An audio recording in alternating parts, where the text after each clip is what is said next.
नमस्कार, स्वागत है आपका अपने जिले में। मैं हूं शिवानी। आइए नजर डालते हैं अब तक की हेडलाइंस पर।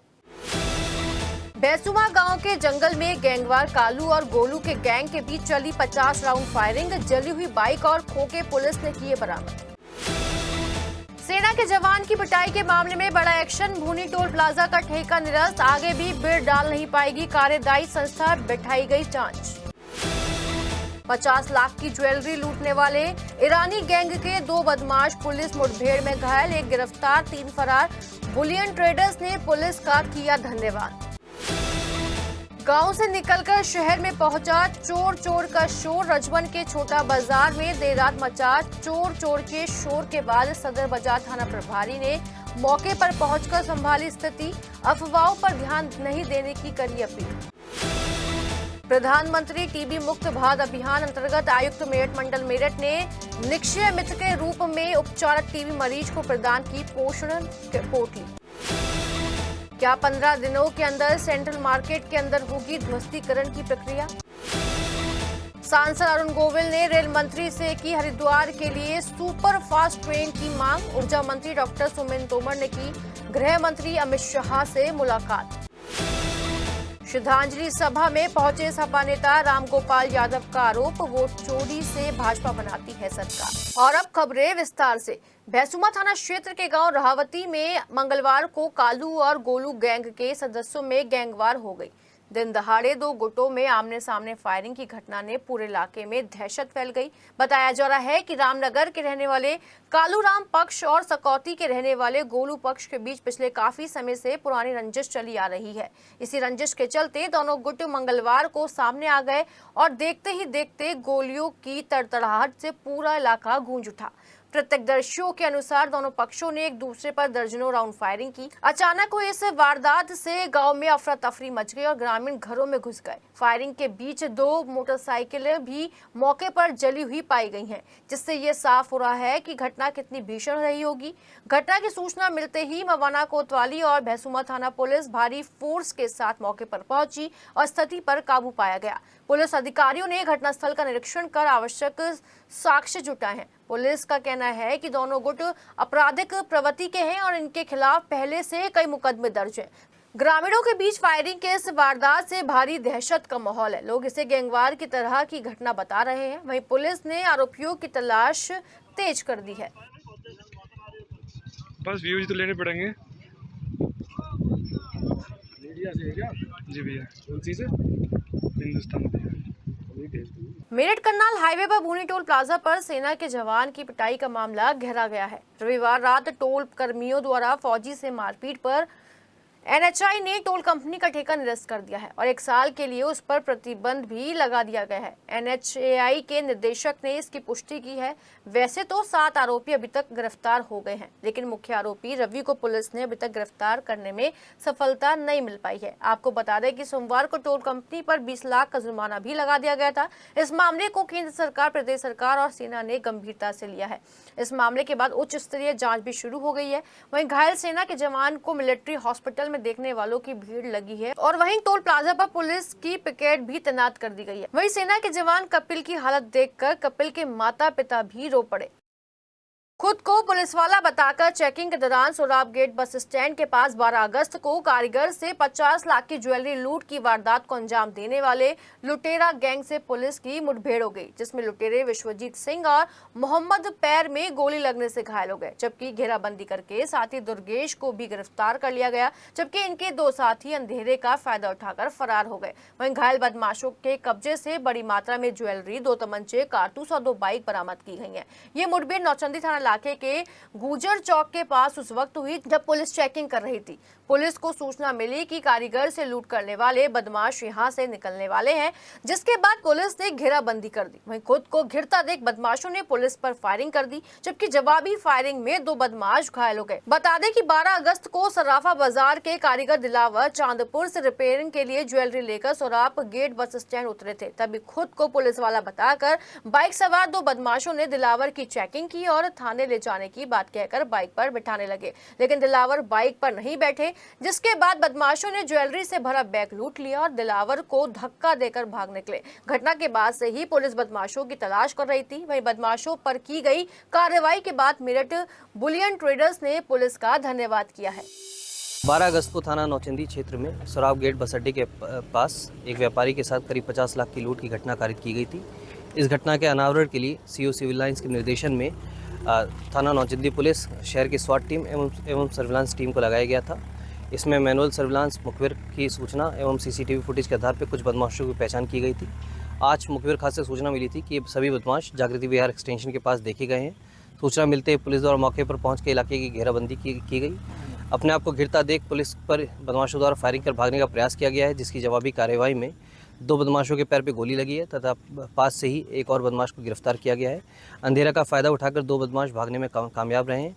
जिन बदमाशों के पैर में गोली लगी है उनके नाम मोहम्मद फिरोज़, विश्वजीत सिंह है तथा एक बदमाश जो मौके से गिरफ्तार किया गया है उसका नाम दुर्गेश है। इनके पास से हमें 2 बाइकें, 2 तमंचे और कुछ आभूषण करीब 50,000 रुपये बरामद हुए हैं। इनसे विस्तृत जानकारी की जा रही है। इन्होंने घटना कैसे की थी सारी जानकारी की जाएगी इनसे। फिलहाल बदमाशों को, जो घायल बदमाश हैं, उपचार हेतु जिला अस्पताल में एडमिट कराया गया है तथा आवश्यक विधि कार्रवाई की जा रही है। सदर बाजार थाना क्षेत्र के रजबन छोटा बाजार में मंगलवार देर रात अचानक कुछ लोगों ने चोर का शोर मचा दिया, जिसके चलते लोग घरों से बाहर निकल आए और काफी देर तक इधर उधर भागते रहे। मौके पर पुलिस ने लोगों के साथ चोरों की तलाश की, लेकिन जब कुछ नहीं मिला और लोग चोर कर रहे थे, तब सदर बाजार थाना प्रभारी ने भीड़ को समझाया कि किसी तरह की अफवाह ना फैलाएं। पुलिस पूरी तरह से उनके साथ है और कहीं भी कुछ नहीं है, लेकिन इसके बाद भीड़ ने चोर का शोर मचा दिया। सदर बाजार थाना प्रभारी ने भीड़ को शांत करते हुए कहा कि वो आराम से सो जाएं, कहीं भी कुछ नहीं है, अफवाहों पर ध्यान ना दें। अगर किसी तरह की कोई बात हो तो उनका मोबाइल नंबर, फैंटम पुलिस कर्मियों और चौकी प्रभारी का नंबर नोट कर लें। किसी भी तरह की कोई बात या परेशानी हो तो किसी भी नंबर पर कॉल करें, तत्काल पुलिस आपके पास पहुंचेगी। इसलिए किसी भी तरह की अफवाह पर ध्यान नहीं दें। अरे मेरी बात तो सुन लो बहन, मेरी भी तो तुम हम ही चल रहे हो तो कैसे काम चलेगा? जगो शोर शराबा मचाओ, बार अपील कर रहे हैं, माहौल मत बिगाड़िए। अगर कोई है तो शोर मचाए, फालतू की अफवाह बंद कर। किसी को लगे हमें तुरंत बुलाओ, हम तुरंत आपके संग चढ़ेंगे, जहाँ कहोगे वहाँ देखेंगे। और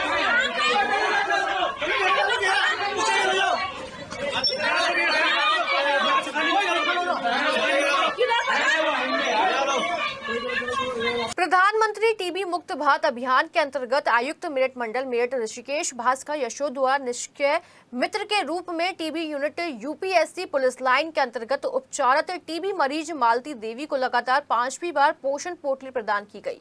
इलाज से पूर्व टीबी मरीज मालती का वजन 45 किलो था। इलाज और पोषण पोटली लेने के बाद टीबी मरीज का वजन अब 51 किलो हो गया है। वहीं निशा टीबी मरीज को लगातार 4थी बार पोषण पोटली उपलब्ध कराई गई है। इलाज से पूर्व टीबी मरीज निशा का वजन 51 किलो था। इलाज और पोषण पोटली लेने के बाद टीबी मरीज का वजन अब 54 किलो हो गया है। आयुक्त ऋषिकेश भास्कर यशोद ने उक्त दोनों टीबी मरीजों के स्वास्थ्य एवं परिवार संबंधी जानकारी ली और उन्हें अच्छे खान पान और साफ सफाई रखने की सलाह दी। साथ ही टीबी के बचाव के तरीकों के बारे में जानकारी देते हुए उनके जल्दी स्वस्थ होने की कामना व्यक्त की। इस अवसर पर जिला श्रय रोग अधिकारी डॉक्टर विपुल कुमार, नोडल अधिकारी अंजू गुप्ता, प्रधानमंत्री टीबी मुक्त भारत अभियान और Akash STS TB unit police hospital उपस्थित रहे। मंगलवार को दिल्ली देहरादून हाईवे स्थित एक हाउस में सपा नेता चौधरी सत्यप्रकाश भराला की 17वीं पुण्यतिथि मनाई गई। इस कार्यक्रम के मुख्य अतिथि के तौर पर समाजवादी पार्टी के राष्ट्रीय महासचिव और सांसद प्रोफेसर रामगोपाल यादव, मुजफ्फरनगर के सांसद हरेंद्र मलिक, पूर्व मंत्री प्रभुदयाल वाल्मीकि, चरथावल विधायक पंकज मलिक, किठौर विधायक शाहिद मंजूर, सरना विधायक अतुल प्रधान और आदिल चौधरी आदि मौजूद रहे। पुण्यतिथि के इस कार्यक्रम में पहुंचे सभी अतिथियों ने स्वर्गीय सपा नेता चौधरी सत्यप्रकाश भराला को श्रद्धांजलि अर्पित की और उनके बताए गए मार्ग पर चलने की शपथ ली। इस दौरान समाजवादी पार्टी के राष्ट्रीय महासचिव, राज्यसभा सांसद प्रोफेसर रामगोपाल यादव द्वारा कहा गया कि भारतीय जनता पार्टी की सरकार पिछले दलित दलितों और अल्पसंख्यकों के खिलाफ है। आप सभी लोग जानते हैं कि वर्तमान सरकार वोटों की चोरी करके ही सरकार बनाती है। उत्तर प्रदेश में पिछले चुनाव में भी यदि वोटों की चोरी ना की गई होती तो अखिलेश यादव मुख्यमंत्री होते और केंद्र में भी इंडिया गठबंधन की सरकार होती। वहीं विधायक पंकज मलिक ने कहा कि आपकी बिरादरी के पूर्व गवर्नर का सरकार द्वारा अपमान किया गया, आपको उन्हें सम्मान देकर अपनी बिरादरी को एकजुट करना होगा।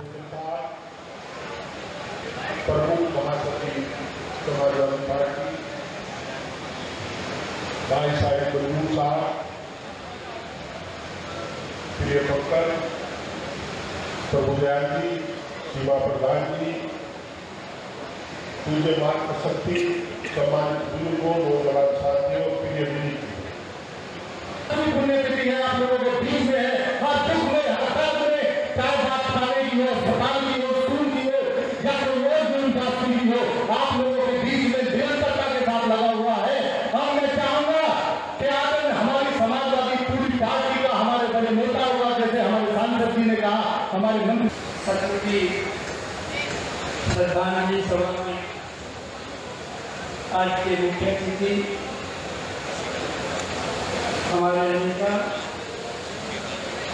समाजवादी पार्टी और हम सबके मार्गदर्शक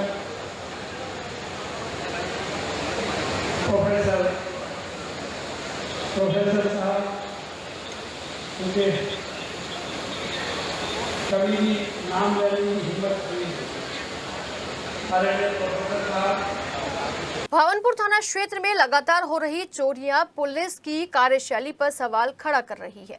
मंगलवार रात गांव हसनपुर कदीम के रहने वाले रकम सिंह के घर चोरों ने चोरी की घटना को अंजाम दिया और फरार हो गए। घटना की जानकारी रकम सिंह को सुबह पता चली जब परिवार के लोग सोकर उठे। दरअसल स्पोर्ट्स वेयर का काम करने वाले रकम सिंह अपने परिवार के साथ रोजाना की तरह मंगलवार को भी सो रहे थे, लेकिन जब सुबह उठे तो देखा कि उनके मकान की दूसरी मंजिल के कमरे में रखी अलमारी से 18,000 की नकदी और सोने और चांदी के जेवरात गायब हैं, जबकि अलमारी का सारा सामान बिखरा हुआ था। वहीं चोरी की सूचना मिलते ही हसनपुर चौकी इंचार्ज आदेश कुमार मौके पर पहुंचे और मामले की जानकारी ली। लोगों के अनुसार यह कोई पहला मामला नहीं है चोरी हुई हो। लोगों के अनुसार इससे पहले भी ग्राम प्रधान नौशाद के शोरूम में भी लाखों की चोरी हो चुकी है।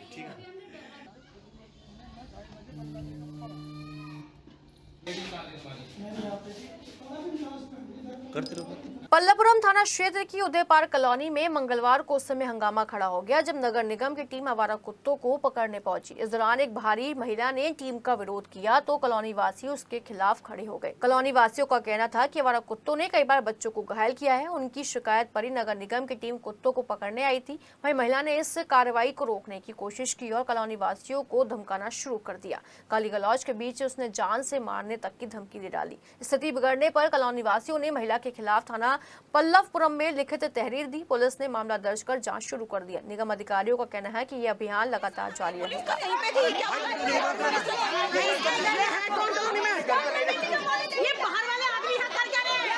लगातार खुली रेलवे पटरियां हादसों का सबक तो बन ही रही हैं, साथ ही साथ आत्महत्या का सिलसिला भी लगातार खुली पटरियों पर देखा जा रहा है। नूरनगर हॉल्ट पर ब्रह्मपुरी थाना इलाके के लेसाड़ी रोड स्थित डी ब्लॉक की रहने वाली शाहीन ने चलती ट्रेन के आगे कूदकर आत्महत्या कर ली। इससे पहले कुछ लोग समझ पाते ट्रेन महिला को रौंदती हुई निकल गई। आसपास खड़े लोग तुरंत मौके पर पहुंचे और पुलिस को सूचना दी। मौके पर पहुंचे पुलिस ने शव का पंचनामा भर पोस्टमार्टम के लिए भिजवा दिया। सूत्रों के अनुसार शाहीन का पति सऊदी अरब में नौकरी करता है और शायद उसके घर पर कुछ वाद विवाद हुआ था, जिसके चलते महिला ने यह कदम उठाया है। फिलहाल पुलिस मामले की तफ्तीश कर रही है। सरना थाना क्षेत्र के गांव में 15 वर्षीय किशोरी के साथ पड़ोस के युवक ने दुष्कर्म की वारदात को अंजाम दिया। आरोपी ने उस वक्त यह घटना की जब किशोरी कुछ खरीदारी करने दुकान पर जा रही थी। किशोरी ने घर आकर पूरी घटना बताई तो परिजनों ने पुलिस से शिकायत की, जिसके बाद आरोपी के खिलाफ पॉक्सो समेत गंभीर धाराओं में मुकदमा दर्ज कर लिया गया है। पूछताछ के बाद अशोक नाम के आरोपी को जेल भी भेज दिया गया है। वहीं पीड़िता का मेडिकल परीक्षण कराकर पुलिस ने जाँच शुरू कर दी है। वहीं सतना थाना क्षेत्र के गांव में नाबालिग लड़की के साथ छेड़छाड़ का मामला सामने आया है। इतना ही नहीं, विरोध करने पर आरोपी ने सरेराह किशोरी से मारपीट भी की। घटना के बाद थाने पहुंची पीड़िता की शिकायत पर पुलिस ने आरोपी के खिलाफ पॉक्सो समेत गंभीर धाराओं में मुकदमा दर्ज कर लिया है। मुकदमा दर्ज होने के कुछ देर बाद ही पुलिस ने लवकुश नाम के आरोपी को भी गिरफ्तार कर लिया। पूछताछ के बाद उसे जेल भेज दिया गया। विश्व फोटोग्राफी दिवस के अवसर पर एनसीआरटीसी के प्रबंध निदेशक शलभ गोयल ने आनंद विहार नमो भारत स्टेशन पर नीरो ड्राइवर्स कलाकारों द्वारा क्यूरेट की गई एक अनूठी फोटो प्रदर्शनी सितारे नमो भारत का उद्घाटन किया। इस अवसर पर एनसीआरटीसी के निदेशक एवं अन्य वरिष्ठ अधिकारी भी उपस्थित रहे। इस प्रदर्शनी के माध्यम से एनसीआरटीसी इन प्रतिभाशाली फोटोग्राफरों के अपनी प्रतिभा को एक साथ हजारों नाम नमो भारत यात्रियों के सामने प्रस्तुत करने का मंच प्रदान किया। साथ ही ये दर्शकों के लिए भी एक अनूठा अवसर प्रदान कर रहा है कि इन न्यूरो ड्राइवर्स कलाकारों की नजर से दुनिया को देख और समझ सके। इन तस्वीरों में न केवल इन कलाकारों की रचनात्मकता बल्कि दुनिया के प्रति उनका दृष्टिकोण भी कैद है, जिसे आप सभी देख और सराह सकते हैं। स्टेशन के कॉन्कोर्स लेवल पर आयोजित यह प्रदर्शनी सामाजिक समावेशिता की झलक पेश करती हुई नजर आई। गोयल ने प्रतिभागी फोटोग्राफरों से बातचीत भी की। उन्होंने प्रदर्शित तस्वीरों से संबंधित अपने दृष्टिकोण, अपने अनुभव और प्रेरणाएं प्रबंध निदेशक से साझा की। भाग लेने वाले फोटोग्राफरों को उनकी प्रतिभा और समर्पण के लिए एनसीआरटीसी द्वारा प्रमाण पत्र और स्मृति चिन्ह देकर सम्मानित भी किया गया। क्या सेंट्रल मार्केट के ध्वस्तीकरण की कार्रवाई का काउंटडाउन शुरू हो गया है? क्या आवास और विकास परिषद ने ध्वस्तीकरण की पूरी तैयारी कर ली है? क्या बुलडोजर को चलाने के डीएम के आदेश का इंतजार हो रहा है? इन सभी सवालों के बीच सेंट्रल मार्केट के व्यापारी दहशत में है। आवास विकास के मीट कर्मचारी और अधिकारी काजीपुर, चाणक्यपुरी, जागृति विहार के अवैध निर्माण को वैध बनाने में लगे हुए हैं और सेंट्रल मार्केट को लेकर कार्रवाई करने के मूड में है। ये सवाल व्यापारी और आमजन पूछ रहे हैं। करोड़ों रुपए के प्रतिष्ठानों को जमींदोज करने की तैयारियां सूत्रों के अनुसार शुरू हो गई है और इस प्रकरण से सभी को सबक लेना चाहिए जो सरकारी संरक्षण में अवैध निर्माण करवा लेते हैं और फिर कार्रवाई अकेले ही भुगतते हैं। बता दें कि सेंट्रल मार्केट के अलावा सरकारी सड़कों पर भी अवैध निर्माण हो रहा है, लेकिन ना तो लोकल प्रशासन और ना ही आवास विकास इस मामले में संज्ञान ले रहा है। तो फिर सेंट्रल मार्केट ही कार्रवाई की जद में क्यों आए? ये सब सवाल जनता पूछ रही है। उत्तर प्रदेश सरकार में राज्य मंत्री डॉक्टर सुमेंद्र तोमर ने मंगलवार को केंद्रीय गृह एवं सहकारिता मंत्री और भारतीय जनता पार्टी के पूर्व राष्ट्रीय अध्यक्ष आधुनिक लौह पुरुष अमित शाह से शिष्टाचार भेंट की। इस अवसर पर डॉक्टर सुमेंद्र तोमर ने विकास से जुड़े विभिन्न महत्वपूर्ण विषयों पर गृह मंत्री से मार्गदर्शन प्राप्त किया और ऑपरेशन सिंदूर की सफलता के लिए उन्हें बधाई दी। वहीं डॉक्टर सुमेंद्र तोमर ने बताया कि अमित शाह के साथ हुई चर्चा में न केवल उन्हें प्रेषित किया बल्कि राष्ट्र निर्माण के प्रति उनकी अदम्य प्रतिबद्धता और दूरदृष्टि को आत्मसात करने का भी अवसर प्रदान किया। उन्होंने कहा कि अमित शाह जैसे दूरदर्शी नेतृत्व से प्राप्त मार्गदर्शन से मेरठ सहित पश्चिमी उत्तर प्रदेश के विकास कार्य को और अधिक गति मिलेगी तथा जनता को बेहतर सुविधाएं उपलब्ध कराने में मदद मिलेगी।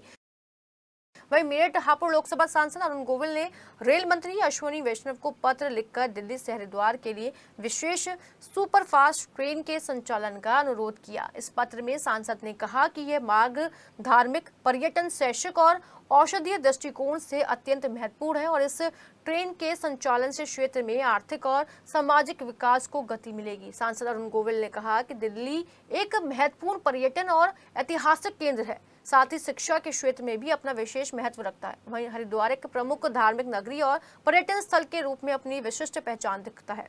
मेरठ जहां चिकित्सा और शिक्षा के क्षेत्र में अपनी विशिष्ट पहचान रखता है, वहीं मुजफ्फरनगर चीनी मिलों और स्टील उद्योगों के लिए प्रसिद्ध है और रुड़की विशेष रूप से शिक्षा के क्षेत्र में एक बहुत बड़ा नाम है। सांसद ने कहा कि ये विशेष ट्रेन मेरठ, मुजफ्फरनगर और रुड़की जैसे महत्वपूर्ण शहरों को भी जोड़ेगी, जिससे इन क्षेत्रों के निवासियों को भी दिल्ली और हरिद्वार के बीच यात्रा में अत्यधिक सुविधा मिलेगी। इससे न केवल पर्यटन और धार्मिक यात्रियों को बढ़ावा मिलेगा बल्कि शैक्षिक क्षेत्र में युवा वर्ग को भी एक विशेष सुविधा प्रदान की जा सकेगी। सांसद अरुण गोविल ने रेल मंत्री से अनुरोध किया है कि वो दिल्ली से हरिद्वार के लिए एक विशेष सुपरफास्ट ट्रेन के संचालन पर गंभीरता पूर्वक विचार करते हुए इसे स्वीकृति प्रदान करने की कृपा करें।